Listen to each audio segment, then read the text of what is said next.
tanpa aku kimia. Ku ingin miliki dia.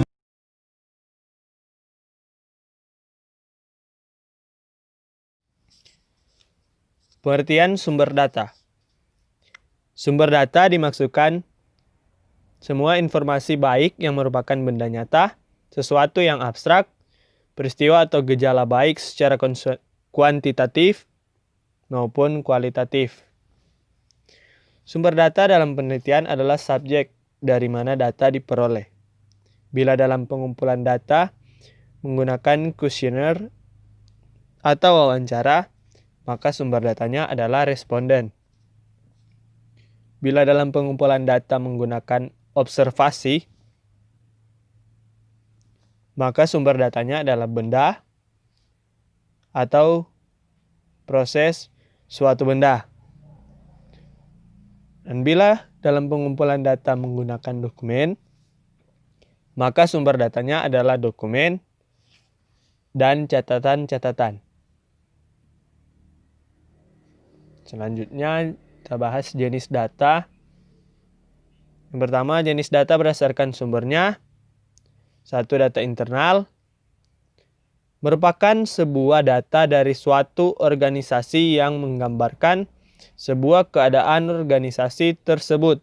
Contoh, data internal yaitu seperti data jumlah karyawan dalam perusahaan, jumlah modal, dan lain-lainnya. 2. Data eksternal merupakan sebuah data yang didapatkan dari luar organisasi yang menggambarkan faktor-faktor yang mempengaruhi hasil kerja suatu organisasi. Contoh, data eksternal yaitu daya beli masyarakat yang mempengaruhi hasil penjualan suatu perusahaan. Berikutnya jenis data berdasarkan sifatnya. Pertama, data kualitatif merupakan data yang bukan berupa bentuk angka. Contoh data kualitatif yaitu seperti kuesioner pertanyaan dalam suasana kerja dalam perusahaan.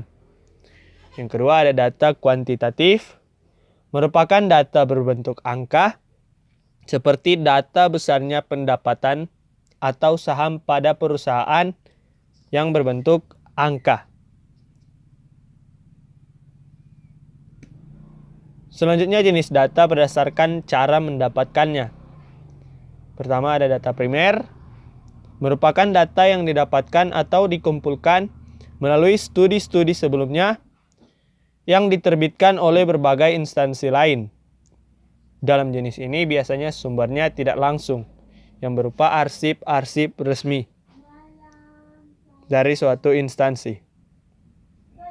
Yang kedua ada data sekunder, merupakan data yang didapatkan dengan cara sendiri-sendiri atau perorangan yang secara langsung dari objek yang akan diteliti untuk kepentingan studi, biasanya berupa observasi atau interview. Demikian pembelajaran pada kali ini.